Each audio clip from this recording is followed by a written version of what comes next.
Hello, I'm Khan, and today we are with Project 8, the helicopter game.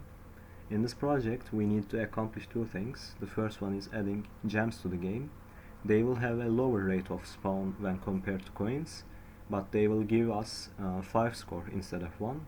The second thing is we should reset the game speed once we restart the game. So we are starting it.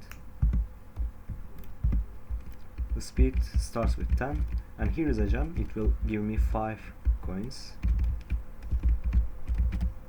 I died, so speed reset. Let's give it another shot.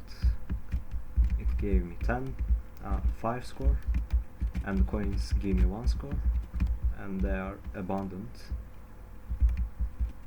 The speed is still 10. It's now 11. 12, and if I die now and restart the game, it's now reset to 10. So that's all for the helicopter game. Thank you for watching.